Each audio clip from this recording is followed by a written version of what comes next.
My name is Sherry. I was born in 1986. I'm an only child that my parents like to pamper, so you can say I was a spoilt little brat. You would be wrong, however. Even though I was given pretty much anything I ever wanted, I cherished everything I had ever gotten.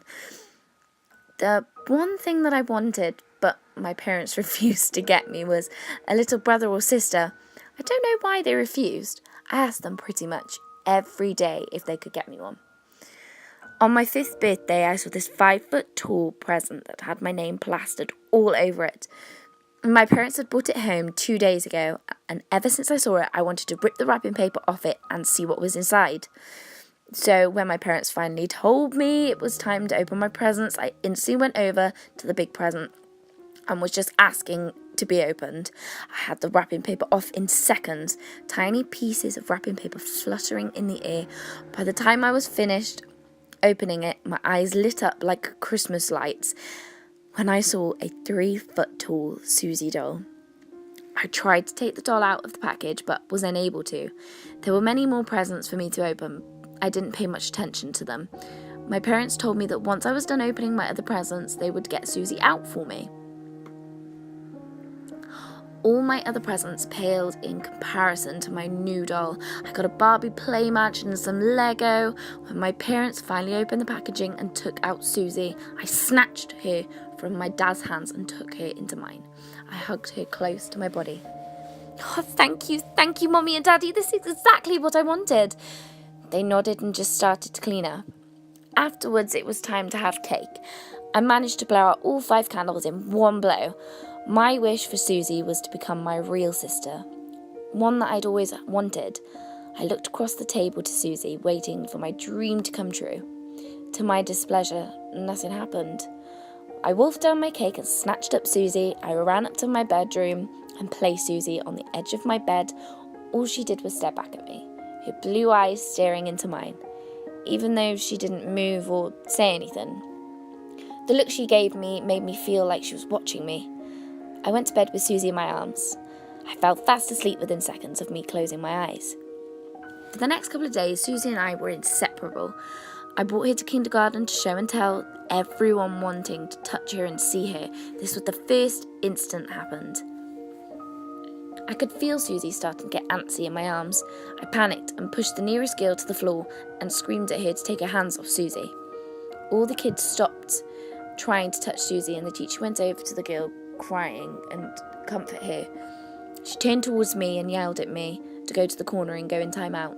I walked over to the corner of the room, taking Susie with me. My teacher called my parents and told them the situation. They came to the school and picked me up.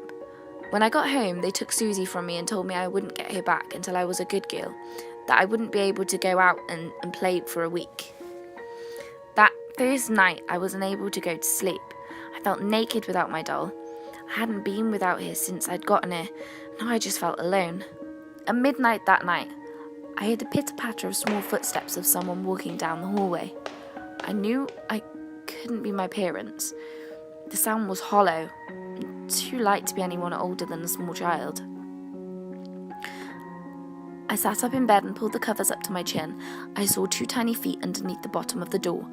Then the door handle started to turn, and the door squeaked as it opened. When the door opened, Susie was on the other side, standing there in the silhouette by the window right behind her. Her blue eyes glowed in the darkness. I heard a small girl's voice speak in her direction. "Sherry, I want to play a game with you. Let's play hide and seek. First, you will hide and I will seek." She shuffled away from the door and I heard her start counting. 100, 99, 98. I sat there in bed, terrified to even move. By the time I heard her get to 50, I started to think, what would happen if I failed to hide? When Susie had gotten mad and frightened earlier today, I had hurt another girl and gotten grounded, so I got up and tried to think of a place to hide. I remembered that the attic was accessible from my room, and I got up out of my bed and to the closet.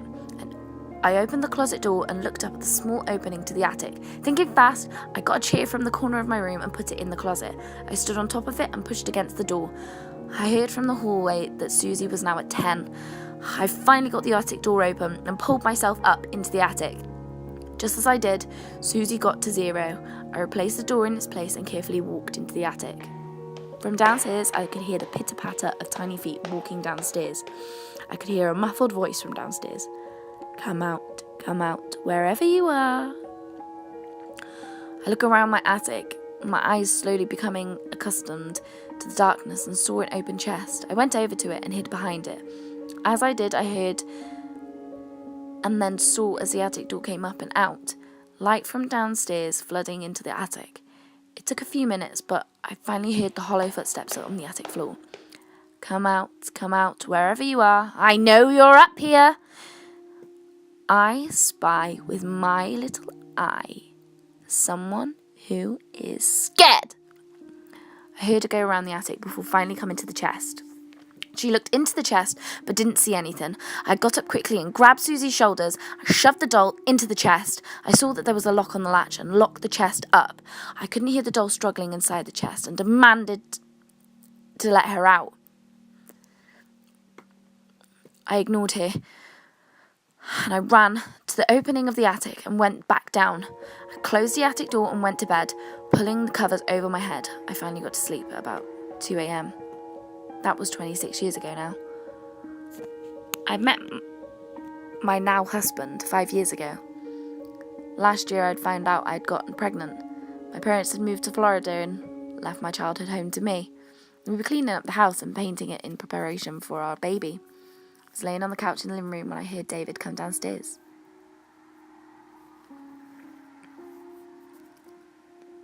Hey Sherry, look what I found. I have long since forgotten what happened 26 years ago, so I was curious as to what he found. I sat up and looked at David come down the stairs. In his arms was an old Susie doll, her pale blue eyes staring at me with a grin lining her lips.